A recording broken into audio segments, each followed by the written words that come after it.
Et maintenant, je donne la parole à M. Pont, né à Barcelone en 1947,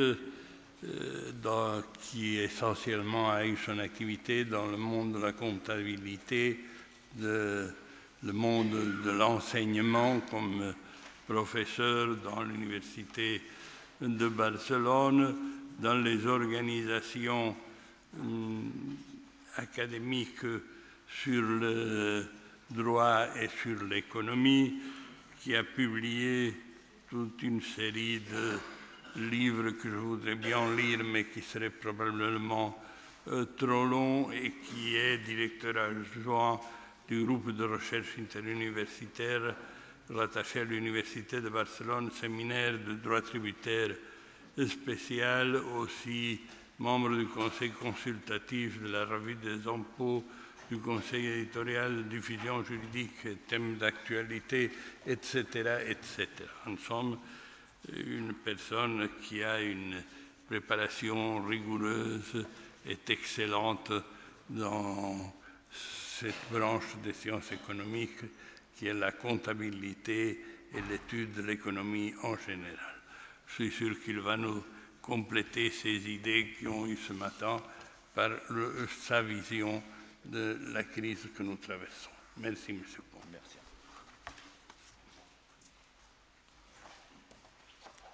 Monsieur le Président de la Fondation Jean Monnet pour l'Europe, Monsieur le Président de l'Académie royale des sciences économiques et financières, Messieurs les ambassadeurs, Madame et Messieurs, le titre de mon exposition d'aujourd'hui, c'est Citoyenneté, éducation et valeurs partagées. Et il essaye de donner une vision à l'Union européenne basée sur l'idée de citoyenneté. Permettez-moi d'évoquer pour commencer un texte provenant des cercles libres-penseurs espagnols, écrit en 1909, qui disait à cette date « La liberté est en danger. Les nations qui, pensant entre les maîtres du monde, prétendant s'imposer aux autres par les droits de plus fortes, les monopoles scandaleux, les attentats à la liberté du travail, les aberrations de l'esprit des partis et des sectes, les antagonismes des classes, races et conditions, qui menacent de faire du XXe siècle un véritable enfer, sont les adversaires que nous devons attaquer sans abandonner un seul instant la lutte jusqu'à la vaincre. Ce programme d'il y a un siècle est étonnamment d'actualité et bien plus si l'on l'ajoute à la situation précédente, celle de l'un des paragraphes du même document qui préconisait de propager des vérités utiles au progrès social, protéger les faibles et l'innocent et considérer les opprimés comme des frères et les oppresseurs comme des ennemis, et démasquer l'hypocrisie et l'imposture, ainsi que combattre avec les armes de la raison, la persuasion et le bon exemple, le fanatisme, la superstition, la tyrannie et l'injustice. N'utiliser que les armes de la raison, de la persuasion et du bon exemple fait partie de la mission de la Fondation Jean Monnet et de l'Académie espagnole qui patronne aujourd'hui cet acte. Dans cet esprit de construction d'un avenir meilleur, j'ai le sentiment que le principal défi de l'Europe d'aujourd'hui est d'être capable d'inspirer à l'ensemble des citoyens une confiance solide dans l'Europe elle-même. En effet, je pense, comme j'ai eu l'occasion d'exposer à Helsinki il y a un an, que la valeur confiance doit être récupérée précisément dans les relations entre les États membres de l'Union et entre les territoires et organisations sous-étatiques, comme les Länder allemands ou les régions espagnoles. Nous souffrons actuellement une accumulation de dommages comparatifs, présumés ou réels, mais vécus, pour ce qui est de cette question, avec intensité, par la population au point d'influencer la pensée sociale, au risque de simplifier. Ceux qui se situent ou se considèrent du Nord regardent avec méfiance ceux qui s'y trouvent au Sud, dans une cérémonie de la confusion dans laquelle de multiples Nord s'affrontent à différents Sud. L'Union, qui à partir de son élargissement vers l'Est avait connu un soudain conflit Est-Ouest, souffre maintenant en même temps un nouveau conflit Nord-Sud. Le conflit Nord-Sud, il ne faut surtout pas l'oublier, est bidirectionnel, comme l'a commenté l'académicien José Daniel Gubert au cours d'une longue conversation que nous avons maintenue il y a quelques mois pour préparer le séminaire d'aujourd'hui. Le Nord regarde le Sud avec la méfiance de ceux qui considèrent que leur argent est mal employé, et le Sud regarde le Nord en le considérant dominateur et autoritaire. Le clash produit, du moins, un sentiment de malaise entre les protagonistes et de malaise de tous envers l'Europe. C'est ainsi que le prestige de l'Europe diminue progressivement d'ici, de là, et que de nombreuses personnes regardent d'un mauvais œil l'Europe aussi bien depuis son intérieur qu'à l'extérieur. La solution ne peut pas être d'abandonner l'Europe, comme elle n'avait été que le rêve éphémère d'une après-guerre, parce que l'Europe est bien plus que tout cela. Ce que nous avons appelé malaise européen existe, et le problème doit être compris en allant aux racines des affrontements auxquels je me rapportais il y a quelques instants. Les affrontements réels ou factices, car il y a de tout, doivent être pris en considération par tous les opérateurs politiques et économiques, car il n'est possible de guérir les maladies qu'en les soignant de manière correcte. Ignorer une maladie ne contribue qu'à son aggravation et peut conduire à la mort. Je tiens donc à utiliser aujourd'hui le concept confiance, uniquement pour me rapporter aux retrouvailles entre les peuples, à la reconstruction de l'esprit fédéral européen qui a conduit à la création de communautés européennes et à certains événements ayant une importance majeure dans la vie quotidienne et qui vient d'être rappelé à l'intervention antérieure, la disparition des frontières, l'obtention d'une monnaie unique avec l'exception connues. De ce point de vue, la confiance ne peut se construire que sur la connaissance mutuelle et sur l'intensification des échanges scientifiques et culturels comme avant-garde d'un flux croissant de relations à tous les niveaux. L'Union ne peut se fonder que sur la confiance entre ses membres, d'entrée, en tant qu'unité nationale et par extension en tant que citoyens. Il s'agit donc de récupérer la confiance entre les êtres humains. Il me semble que nous, les citoyens de l'Union, nous devons être capables de quitter le minuscule réduit local, régional ou national dans lequel nous nous réfugions, dans lequel en réalité nous nous étouffons, pour partager pleinement l'espace fédéral du continent et pour soutenir l'existence d'un pouvoir fédéral puissant, légitimé par des élections directes et équilibré par un Parlement enraciné dans la conscience sociale. J'ai l'impression qu'au cours des 5 dernières années, nous avons régressé dans la construction de la République européenne. Nous n'avons pas été capables d'avoir une constitution unique et néanmoins, plus que jamais, nous en avons besoin aujourd'hui. Nous ne reconnaissons pas un pouvoir fédéral, mais nous acceptons le leadership de certaines nations ou, ce qui est encore pire, de certains gouvernements. Nous avons un Parlement choisi au suffrage universel, mais nous n'avons pas un gouvernement qui répond auprès de lui. Nous avons un substitutif de présidence européenne, mais la présidence ne sera au service des citoyens que lorsqu'elle sera élue par ces derniers. Nous devons nous interroger. Nous ne sommes pas sortis de l'étroit monde des États-nations. Non, nous ne l'avons pas fait. Il est vraiment dommage que nous ayons autant de mal à reconnaître que nous appartenons aux démos européennes, nés non pas de la guerre, comme les nations, mais de la paix. C'est le Fidus Pacificus de Kant. Nous ne conservons que les limites des frontières artificielles au sein desquelles nous pensons obtenir une fausse sécurité, alors que notre humanisme devrait nous pousser à briser les limites et à découvrir l'élargissement de l'horizon vital que l'Europe signifie.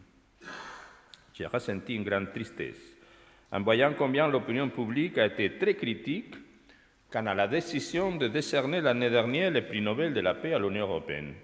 Pour moi, cette décision a été admirable. Il est vrai que l'Union n'est pas parfaite et qu'on peut y attribuer ainsi qu'aux pays membres des contradictions dans la contribution à la cause de la paix, ce qui serait une autre des composantes de la malaise européenne. Mais il est également vrai que chacune des affirmations du discours de M. Thorbjørn Jagland, président du comité norvégien du prix le 10 décembre 2012, sont exactes parce qu'elles reconnaissent les grandes difficultés actuelles de l'Union, mais aussi ses grands efforts pour écarter le monde du nationalisme et le mener vers les sentiers de la coopération internationale. Le prix Nobel de 2012 se trouve dans le sillage de celui accordé en 1926 à Aristide Briand et à Gustav Stresemann, sans préjudice du fait que les années 41-45 aient été celles de la terrible souffrance de la Deuxième Guerre mondiale. Quand elle s'est achevée, contre toute attente, la réconciliation entre la France et l'Allemagne est arrivée à un point de non-retour. Les anciennes dictatures méditerranéennes sont devenues des démocraties malgré leur faiblesse. Le mur de Berlin est un pâle souvenir. Les républiques de l'ancienne Yougoslavie ont accédé à leur autodétermination et se rapprochent de l'Union européenne après l'entrée de la Slovénie en 2004 et de la Croatie précisément le 1er juillet de cette année. Et la Turquie, un pays clé, maintient le dialogue avec l'Union, ce qui, indépendamment du résultat final, est en soi un élément fondamental pour l'équilibre de la région. Et si vous me permettez, je me souviens de ce démocrate laïque qui aujourd'hui manifeste sa position à Taskim et dans beaucoup de villages dans la Turquie. Le prix Nobel n'est qu'un symbole de la révolution européenne de la paix, du règne de la loi, de la culture et des droits de l'homme. Une paix stable et durable, née de la réconciliation et de la rencontre entre pairs, l'obéissance aux lois comme garantie de la justice et de la protection des plus faibles et l'acquis réel des droits de l'homme sont en effet les trois vecteurs de la cohabitation fédérale sur le continent, et aucune ne peut se développer pleinement si ce n'est au sein de l'Union. Les frontières intereuropéennes ont presque cessé d'être les murs de séparation qu'elles étaient autrefois et qui en réalité ne servaient qu'à protéger ou encourager la fuite de la paix, du droit et du respect de la dignité humaine.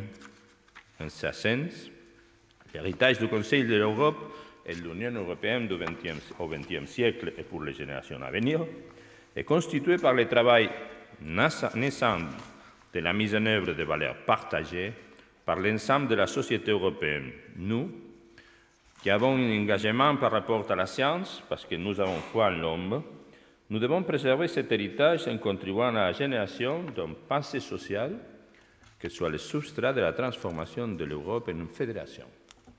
Tout recul sera létal, alors qu'en réalité le rythme du progrès doit être urgemment accéléré. Les années de vaches maigres que nous souffrons dans l'ensemble de l'Union européenne, mais de manière inégale, ne peuvent pas justifier le retour au nationalisme qui, défendant certains, elles doivent être le stimulant pour renforcer le fédéralisme. Il est vrai que l'Europe a besoin d'un espace économique, fiscal, budgétaire et bancaire commun, régi par une seule autorité pour l'ensemble de l'Union, ajouté au marché commun au territoire de l'euro. Mais nous nous tromperions si nous pensions que l'économie européenne, dans son sens le plus large, peut se détacher de la politique. L'économie sert à la prise de décision et la politique encadre les décisions antérieures dans un système juridique imprégné de valeurs et articulé par des principes. L'Union européenne doit, et non pas par hasard, un grand nombre de ses progrès à la jurisprudence de sa Cour de justice, le droit au service de la construction fédérale de l'Union. Le moment est venu que le fédéralisme européen prouve son énorme capacité à imaginer de nouveaux scénarios, moins de souveraineté aux États, plus de capacité de décision aux institutions européennes, rôle accru du Parlement européen. De nouveaux scénarios dans lesquels le budget général de l'Union puisse faire face aux conséquences d'avoir un espace économique unique en mutualisant la dette de chacun des États membres. Comme l'a souligné récemment le professeur Joseph Stiglitz à notre académie, il n'y aura pas de fédération sans mutualisation de la dette, entre autres raisons, parce qu'une politique économique commune, et à cet effet, peu importe qu'elle soit le fruit d'un gouvernement fort, de consensus ou de pouvoir des États les plus influents, génère des déréglages territoriaux qui n'y peuvent être résolus que par le biais de mesures correctrices que l'ensemble destine aux partis qui en ont besoin. Je disais au début, et également il y a quelques instants, que l'opinion publique, ou une grande partie de celle-ci, n'a pas partagé la décision du comité Nobel ni est aujourd'hui satisfaite de l'Europe. Il ne faut pas négliger les raisons de ces malaises, de cette critique de l'européenne, qui oscille entre le nationalisme, la déception, le combat social et l'indignation face à la crise économique. Parmi de nombreux autres facteurs que, faut-il le signaler, ne sont pas homogènes. Je m'attriste quand je me souviens de la soirée du nom de la France à la Constitution européenne. Ce ne fut qu'un ensemble d'enthousiasmes contradictoires, mais leur addition manquait de sens parce qu'il n'existait aucun point de connexion entre les différents votes négatifs. Chacune de ces raisons mérite un traitement différencié, parce que l'éventail qu'elles décrivent va de l'égoïsme élevé au niveau des principes politiques à l'altruisme militant qui demande de la solidarité face à la souffrance. C'est pourquoi il est important de souligner le manque d'homogénéité, de malaise fait à l'Europe. Mais en même temps, nous devons nous demander comment nous pourrons surmonter ces malaises quand l'effort commun de l'Union, de chacun des États, unités sous-étatiques, villes et citoyens, nous fera sortir de la dépression. Après les années de vaches maigres, comment nous regardons-nous à nouveau dans les jeux et comme serons-nous à nouveau concitoyens? D'emblée, si vous me le permettez, en essayant de maintenir aujourd'hui, malgré les difficultés, l'entière validité de la citoyenneté européenne. Première, à partir du souvenir encore vivant que les racines de l'Union se trouvent dans la paix et dans le dépassement, mais non pas dans l'oubli, de la Shoah, des bombardements, du nettoyage ethnique, de l'intégrisme et de la haine, et de les transmettant aux jeunes.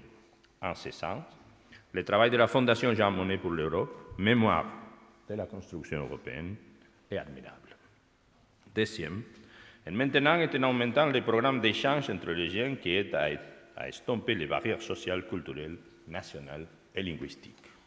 Troisième, en renforçant la dimension sociale du fédéralisme, qui suppose le développement de politiques publiques communes d'aide à l'émancipation, dans le meilleur sens de ces termes, de chaque personne, étant donné que, comme l'a souligné Jean Monnet, rien n'est possible sans les hommes, rien n'est durable sans les institutions. C'est ce que j'ai dit auparavant que je le répète maintenant. L'Europe est synonyme de paix, de droit et de dignité. L'Europe continuera d'être l'Europe si ses citoyens sont conscients de ces faits, c'est qu'il ne se produira qu'ils reçoivent ce message pendant leur éducation et s'ils le mettent en pratique tous les jours de leur vie. La malaise qui génère le refus doit être remplacée par la compréhension mutuelle qui génère la confiance. Laissons l'anti-européisme uniquement aux barbares. Cette étrange alliance entre l'extrémisme politique et le populisme, des réactions viscérales face à la peur. Remplaçons la crainte ou les craintes pour la foi en l'homme et par la confiance dans l'Europe. Construisons la confiance ou la reconnaissance de nos valeurs partagées. L'éducation des citoyens doit comprendre la notion d'Europe comme référence politique de base de 16 ans au moins. Les jeunes âgés de 18 à 23 ans doivent avoir l'expérience européenne à leur portée et passer au moins une année hors de leur pays d'origine. Les académies, les fondations, les universités, les gouvernements doivent jouer un rôle majeur dans cette accessibilité de l'Europe destinée à surmonter toute malaise. Il est vrai que je demande un changement culturel, parce que la République européenne ne pourra naître que du changement culturel. L'éducation ne doit pas se borner à une soi-disant neutralité, et encore moins tomber dans la bassesse du nationalisme. Elle doit contribuer à l'émancipation des esprits, à l'encouragement de la liberté, à la diffusion des valeurs éthiques partagées, qui surmontent n'importe quel communautarisme et au vécu réel de la citoyenneté qui naît de l'observance des devoirs et du respect des droits. En effet, le premier fruit d'une éducation européenne doit être l'amour pour l'humanité, et de celui-ci découle, permettez-moi, la réitération aussi bien la reconnaissance des droits de l'homme que l'exigence des devoirs civils corrélés. Les deux questions font partie de ce qui indéniablement est universel. La progression du citoyen européen en tant que tel, sera atteinte sans nul doute si l'éducation se concentre sur la construction d'un nous universel, ouvert, généreux, incompatible avec toute ségrégation, d'un et différent, marginalisé et lointain, un nous universel imprégné de l'idée de fraternité. Une Europe internement forte, c'est une Europe capable de se poser les mêmes questions que se posent les citoyens, d'offrir des réponses susceptibles de résoudre des problèmes réels et de constituer une alternative au fractionnement déloyal des administrations publiques et à tel abandon dans lequel est souvent plongé les citoyens. Ceux qui aujourd'hui se considèrent moins que des sujets en raison de leur pauvreté, ou ceux qui pensent être les idiots du village parce qu'ils ont l'impression que leurs efforts sont mal employés, se retrouveront dans la condition commune des citoyens. La réponse que j'attends aujourd'hui de la politique, dans le meilleur sens du concept, face à une Europe qui court le risque de se fracturer, consiste dans la capacité d'articuler des questions intelligentes dans un monde rempli de problèmes qui exigent des réponses qui ne naîtront que de l'existence préalable des questions. Ensuite, il n'est pas nécessaire que les réponses soient les mêmes si nous savons distinguer l'unité politique dans les questions clés de la diversité des politiques pour tout ce qui doit être essayé pour savoir si cela va nous conduire à l'échec ou au succès. J'explique parfois pendant mes cours que dans tout affrontement entre les oui et les non, le oui a d'entrer en avantage et que par conséquent, nous devons essayer de placer nos postulats de sorte que leur défense réponde à une affirmation et non pas à une négation. La malaise européenne a généré de nombreux partisans du non. Mais ma proposition est que nous soyons du côté du oui. L'effort de la pensée sociale européenne est de savoir proposer des oui attirants à nos concitoyens. Peut-être devrions-nous nous rendre compte qu'une partie du malaise naît du fait que nous avons demandé à l'Europe des choses pour lesquelles nous ne lui avons pas donné les moyens. Nous nous trouvons donc face à un moment constitutif de l'Europe. Donnons-lui le oui à une Europe que nous considérons comme nôtre et demandons-lui d'être plus Europe, plus République, plus proche, et si vous me permettez de le dire ainsi, plus européenne et par conséquent, plus nôtre.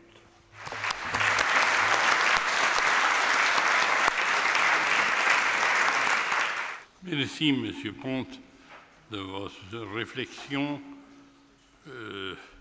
axée sur le désir de rétablir la confiance en notre Europe